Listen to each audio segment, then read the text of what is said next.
இந்த ஆட்சி 5 ஆண்டுகளுக்கு எந்தவித இடையூறும் இல்லாமல் வெற்றிகரமாக இயங்கும் என்பதை பெரிதும் நம்புவதாக மதுரையில் திருமாவளவன் தெரிவித்துள்ளார். மதுரை சின்ன சொக்கிக்குளம் பகுதியில் செய்தியாளர்களை சந்தித்த விடுதலை சிறுத்தைகள் கட்சியின் தலைவர் திருமாவளவன், தாவேக ஆட்சி தொடராது என ஸ்டாலின் எந்த கோணத்தில் கூறினார் என்று தனக்கு தெரியவில்லை என்றும், இந்த ஆட்சி 5 ஆண்டுகளுக்கு எந்தவித இடையூறும் இல்லாமல் வெற்றிகரமாக இயங்கும் என்பதை தாங்கள் பெரிதும் நம்புவதாகவும் தெரிவித்தார். தொடர்ந்து அதிமுக சட்டமன்ற உறுப்பினர்கள் பதவி விலகும் நிலை ஏற்பட்டிருக்கிறது என்றால் அதிமுகவிற்குள் நிகழும் உட்கட்சி முரண்கள் என்ன என்பதை வெளிச்சத்திற்கு கொண்டு வர வேண்டும் என தெரிவித்த அவர், அது குறித்து விவாதிக்கப்பட வேண்டும் என்றும், யூகங்களின் அடிப்படையில் விவாதங்களை திசை மாற்றும் முயற்சி நடைபெற்று வருகிறது என்றும் தெரிவித்தார். மேலும் அமைச்சர் சரத்குமார் போதைப் பொருள் பயன்படுத்துவது போன்ற வீடியோ குறித்து ஆதாரம் இல்லாமல் கருத்து சொல்லிவிட முடியாது என்றும் அவர் தெரிவித்தார். இப்போ ரிசைன் பண்ணுறவங்கள்ட்ட தான் இதை நீங்கள் கேட்கணும். ஏன் அதிமுகவில் உங்களுக்கு என்ன பிரச்சனை, எதுக்காக நீங்கள் பதவி விலகுறீங்க அப்படிங்கிறது தான் கேட்கணும். அதுதான் விவாதிக்கப்படணும்.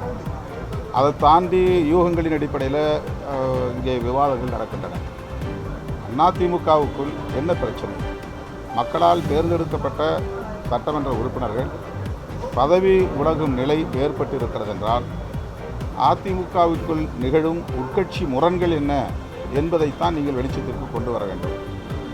அவ்வாறு இல்லாமல் யூகங்களின் அடிப்படையில் விவாதங்களின் திசைவழிப்போக்கையே மாற்றுகிற முயற்சியில் தொடர்ந்து ஊடகங்களும் இதர அறிவுஜீவிகளும் செய்து கொண்டிருக்கிறார்கள். ஆகவே 6 பேர் இதுவரையில் அதிமுகவிலிருந்து பதவி விலகியிருக்கிறார்கள் என்றால் இது அதிமுகவுக்குள் எழுகிற மிக முக்கியமான ஒரு பிரச்சனை. ரொம்ப சீரியஸாக விவாதிக்க வேண்டிய ஒன்று. கேள்வி எழுப்பிய செய்தியாளர்களை தாக்க முயன்ற மதிமுக நிர்வாகிகளால் செய்தியாளர் சந்திப்பில் பரபரப்பு ஏற்பட்டது. செங்கல்பட்டு மாவட்டம் திருப்போரூரில் செய்தியாளர்களை சந்தித்த மதிமுக பொதுச் செயலாளர் வைகோ, தமிழ்நாட்டின் சுற்றுச்சூழலை பாதுகாக்க கருவேல மரங்களை அகற்றி வருவதாகவும், ஓட்டுக்காக இயங்குகின்ற கட்சி அல்ல மதிமுக, நாட்டுக்காக இயங்குகிற கட்சி என்றும் தெரிவித்தார். தொடர்ந்து அதிமுக சட்டமன்ற உறுப்பினர்களின் ராஜினாமா குறித்து விமர்சனம் செய்யும் திமுக தான் குதிரை பேரத்தை தொடங்கி வைத்தது என தெரிவித்த அவர், மதிமுக தாவேகாவுடன் இந்த 5 ஆண்டு காலம் மட்டுமல்ல, அடுத்த 5 ஆண்டு காலமும் தொடரும் என திட்டவட்டமாக தெரிவித்தார். நிலையில் கேள்வி எழுப்பிய செய்தியாளருக்கும் வைகோவிற்கும் இடையே வாக்குவாதம் ஏற்பட்ட நிலையில் செய்தியாளர் சந்திப்பு பாதியிலேயே நிறுத்தப்பட்டது.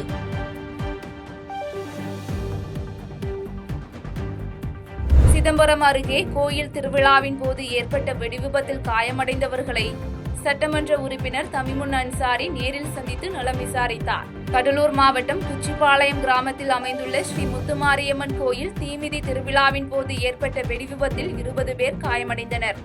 இதில் காயமடைந்த அனைவரும் சிதம்பரம் மருத்துவக் கல்லூரி மருத்துவமனையில் அனுமதிக்கப்பட்ட நிலையில் 2 பேர் சிகிச்சைக்காக தஞ்சாவூர் அரசு மருத்துவமனைக்கு அனுப்பி வைக்கப்பட்டனர்.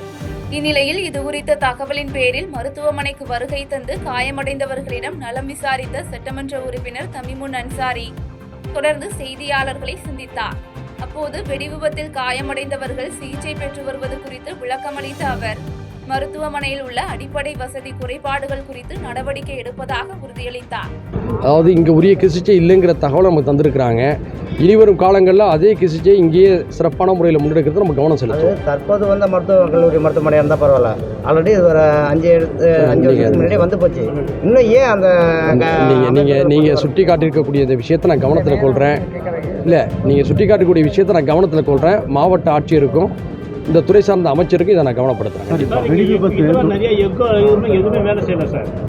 அதாவது சார் ஒன்று புரியுங்க, இந்த நேரத்தில் மருத்துவர்கள் இந்த இரவு நேரத்தில் சிரமம் பாராமல் தங்களுடைய அன்பான மருத்துவத்தை வெளிப்படுத்தக்கூடிய வேலைகளில் செய்கிறாங்க. நீங்கள் சொல்லக்கூடிய விஷயம் நம்ம கவனத்தை சொல்லுவோம். இந்த நேரத்தில் நம்ம அதை பற்றி நம்ம சர்ச்சையாக்க வேண்டாம். இப்போ அவர் மருத்துவரோடு நாம் சேர்ந்து ஒத்துழைப்போம். திருச்சி கிழக்கு தொகுதி இடைத்தேர்தலில் போட்டியிட மாட்டேன் என ராகவா லாரன்ஸ் தெரிவித்துள்ளார். பிரபல நடிகரும் இயக்குனருமான ராகவா லாரன்ஸ் அரசியலில் ஈடுபட உள்ளதாக அதிகாரப்பூர்வமாக அறிவித்திருந்தார். புதிய கட்சி தொடங்குவதா அல்லது ஏற்கனவே உள்ள கட்சியில் இணைவதா என்பது குறித்து தனது ரசிகர்களுடன் ஆலோசனை நடத்தி இறுதி முடிவை தெரிவிப்பதாக ராகவா லாரன்ஸ் தெரிவித்திருந்தார். இதையடுத்து கடந்த சில தினங்களாக திருச்சி கிழக்கு தொகுதி இடைத்தேர்தலில் தாவேக சார்பில் ராகவா லாரன்ஸ் போட்டியிட உள்ளதாக தகவல் வெளியானது. இந்நிலையில் இது தொடர்பாக ராகவா லாரன்ஸ் தனது எக்ஸ் தளத்தில் வீடியோ ஒன்றை வெளியிட்டுள்ளார். அதில் திருச்சி கிழக்கு தொகுதியில் போட்டியிட மாட்டேன், ஆசைக்காக அரசியலுக்கு வரமாட்டேன், மக்களுக்காக தான் அரசியலுக்கு வருவேன் என்று தெரிவித்துள்ளார். பதவி அனுபவிக்கிறதுக்காக வருவேன்னா, என் சுயநலத்துக்காக வரேன்னா இல்லை, மக்கள் பின்னாடி வந்து நிற்கிறேன். மக்கள் பிரச்சனைக்காக நான் வரேன். மக்கள் பிரச்சனைக்கு வர்றது தானே இங்கே கரெக்டான ஒரு விஷயம். இப்போ ஏதோ ஆசைக்கு ஏதோ கூப்பிட்றாங்க, அப்போ போயிட்டு பதவி அனுபவிக்கலான்றது தப்பு இல்லை. அதுதான் என்கிட்ட ஆல்ரெடி இருக்கேன். நான் சந்தோஷமாக தானே இருக்கேன். என்கிட்ட எல்லாமே இருக்கேன்.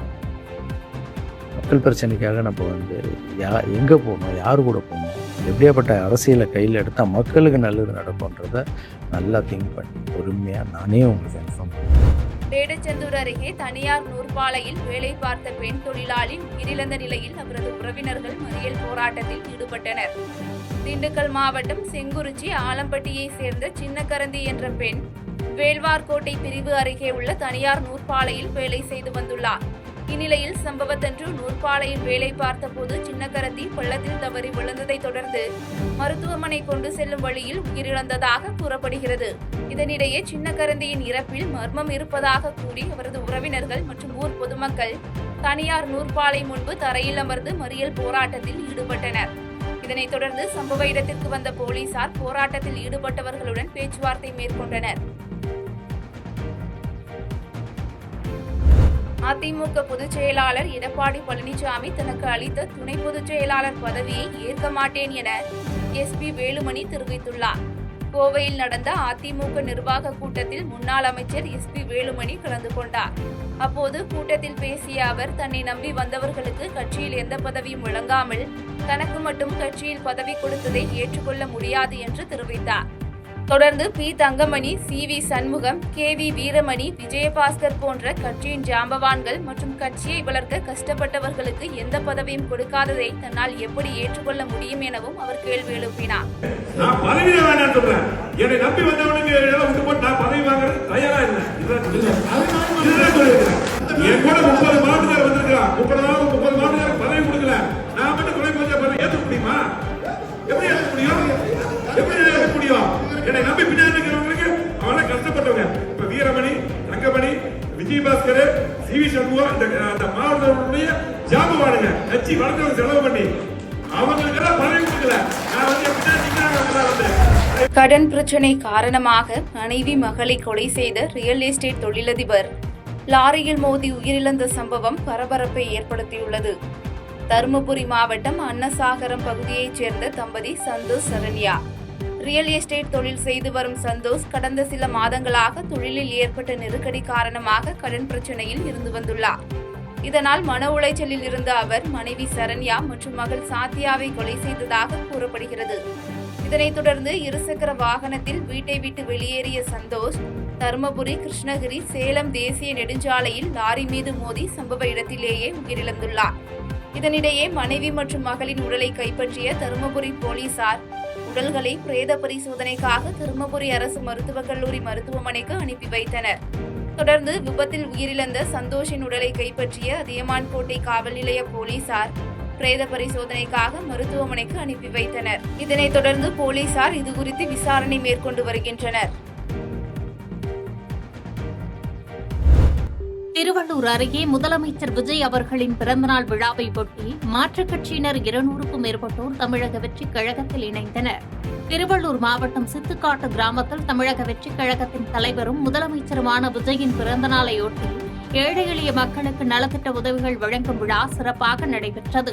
தாவேக நிர்வாகிகள் பிரபாகரன் மற்றும் அறிவழகன் ஏற்பாட்டில் நிர்வாகி பொற்செல்வன் முன்னிலையில் நடைபெற்ற நிகழ்ச்சியில் பூந்தமல்லி சட்டமன்ற உறுப்பினர் பிரகாசம் சிறப்பு விருந்தினராக கலந்து கொண்டு பயனாளிகளுக்கு பல்வேறு நலத்திட்ட உதவிகளை வழங்கினார். அப்போது முதலமைச்சர் விஜயின் மக்கள் நலப்பணிகளால் ஈர்க்கப்பட்ட மாற்றுக் கட்சிகளைச் சேர்ந்த 200க்கும் மேற்பட்டோர் தங்களை தமிழக வெற்றிக் கழகத்தில் இணைத்துக் கொண்ட நிலையில் விழாவின் நிறைவாக கலந்து கொண்ட அனைவருக்கும் அறுசுவை உணவுடன் கூடிய அன்னதானம் வழங்கப்பட்டது.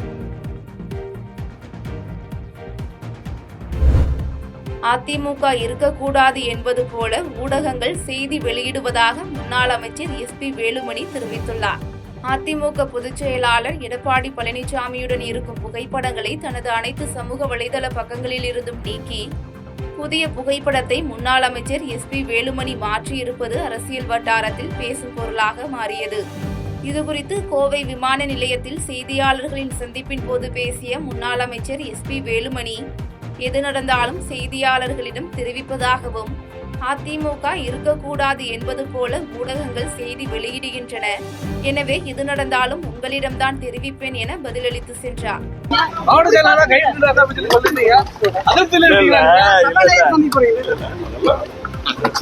அவ்வளவுதான். நீங்க மீடியாவே அதிமுக நாங்களும் இருக்கக்கூடாது முடிவு பண்ணி போடுறீங்களா? காலத்துல நீங்களே பிளாஸ்டிக் போட்டுருக்கீங்க.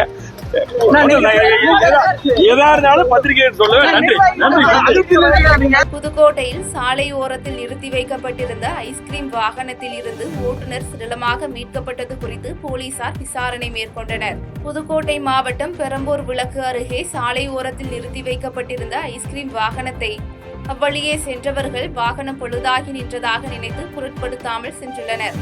இந்நிலையில் வாகனம் வரவில்லை என ஐஸ்கிரீம் கம்பெனி உரிமையாளர் ஐஸ்கிரீம் விற்பனை தளத்தில் தேடி வந்துள்ளார். இதனிடையே வாகனம் பெரம்பூர் விளக்கு அருகே நிறுத்தி வைக்கப்பட்டிருப்பதாக கிடைத்த தகவலின் பேரில் அங்கு வந்த உரிமையாளர் வாகனத்தை சோதனை செய்துள்ளார். அப்போது வாகன ஓட்டுநர் வாகனத்தில் மர்மமான முறையில் இறந்து கிடந்தது தெரியவந்த நிலையில் இதுகுறித்து உடையாளிப்பட்டி காவல் நிலையத்திற்கு தகவல் தெரிவிக்கப்பட்டது. தொடர்ந்து சம்பவ இடத்திற்கு வந்த போலீசார் உயிரிழந்த ஓட்டுநரின் உடலை மீட்டு பிரேத பரிசோதனைக்காக புதுக்கோட்டை அரசு மருத்துவக் கல்லூரி மருத்துவமனைக்கு அனுப்பி வைத்த பின்னர் இதுகுறித்து விசாரணை மேற்கொண்டனர். வேப்பூரில் புதிதாக கட்டப்பட்ட அரசு மருத்துவமனையில் சட்டமன்ற உறுப்பினர் பிரேமலதா விஜயகாந்த் ஆய்வு மேற்கொண்டார். கடலூர் மாவட்டம் வேப்பூர் பகுதியில் புதிதாக கட்டப்பட்ட அரசு மேம்படுத்தப்பட்ட மருத்துவமனை கட்டடத்தில் ஆய்வு மேற்கொண்ட சட்டமன்ற உறுப்பினர் பிரேமலதா விஜயகாந்த் நோயாளிகளை நலம் விசாரித்தும் அவர்களுக்கு பழங்கள், பிஸ்கெட் உள்ளிட்ட பொருட்களையும் வழங்கினார். இதனைத் தொடர்ந்து செய்தியாளர்களை சந்தித்த பிரேமலதா விஜயகாந்த் கடந்த அதிமுக மற்றும் திமுக ஆட்சியில் செயல்படுத்தப்பட்டு வரும் அம்மா உணவகம் மற்றும் பள்ளிகளில் காலை சிற்றுண்டி உள்ளிட்ட பல்வேறு நலத்திட்டங்களையும் பாராட்டியதோடு தற்போது நடந்து வரும் ஆட்சியிலும் அது சிறப்பாக செயல்படுவதாக தெரிவித்தார். மார்னிங் காலை உணவு அரசு ஸ்கூல்ல போய் ஸ்டார்ட் பண்ணோம். அந்த குழந்தைகளோட சாப்பிட்டேன். காலை உணவு திட்டம் இன்னைக்கு எந்த அளவு அண்ணன் ஸ்டாலின் அவர்களால் தொடங்கப்பட்ட காலை உணவு திட்டம் இன்னைக்கு மிகப்பெரிய அளவு மக்கள்கிட்ட ரீச் ஆயிருக்கு. குழந்தைங்கள்லாம் அவ்வளவு சந்தோஷமா இருக்காங்க. அந்த சாப்பாடு நானும் சாப்பிட்டேன். தரமான ஒரு உணவு, பொங்கல், கேசரி, சாம்பார், சட்னி எல்லாம் கொடுத்தாங்க. ஸோ உண்மையிலேயே ஒரு பெரிய விஷயம் காலை உணவு திட்டம் குழந்தைங்களுக்கு. அந்த டீச்சர்ஸ், பேரண்ட்ஸ் எல்லாமே அதை பாராட்டினாங்க. ஸோ இந்த திட்டத்தை கொண்டு அண்ணன் ஸ்டாலினுக்கு இந்த நேரத்தில் என் வாழ்த்துக்களை தெரிவிச்சுக்கிறேன். கடந்த முறை கொண்டு வந்த திட்டங்கள், அதாவது அம்மா உணவகமாகட்டும், காலை உணவு திட்டமாகட்டும், அதே போல வீடு தேடி மருத்துவம், எல்லாருமே நேற்று என்னை எம்எல்ஏ ஆஃபீஸ்ல சந்திச்சாங்க அந்த ஸ்டாஃப். கடந்த ஆட்சியில அந்த திட்டங்கள் வந்தாலும் தொடர்ந்து இப்பவும் அந்த நல்ல திட்டங்களை தொடர்ந்து நடத்தி கொண்டிருக்கும் தமிழகத்தின் முதல்வர் அவர்களுக்கு தேமுதிக சார்பா, என் சார்பா, என் தொகுதி மக்கள் சார்பா என் வாழ்த்துக்களை நான் தெரிவிச்சுக்கிறேன். செய்திகளை உடனுக்குடன் தெரிந்து கொள்ள கீழ்கண்ட கேபிள் மற்றும் டிடிஎச் நெட்வொர்க்குகளில் எம்நாடு செய்தி தொலைக்காட்சியை காணுங்கள். பாதகம் செய்பவரை கண்டால் நாம் பயம் கொள்ளலாகாது பாப்பா. மோதி மிதித்து விடு பாப்பா, அவர் முகத்தில் உமிழ்ந்து விடு பாப்பா. அண்மை செய்திகளை உடனுக்குடன் தெரிந்து கொள்ள இணைந்திருங்கள் எம்நாடு தொலைக்காட்சியுடன்.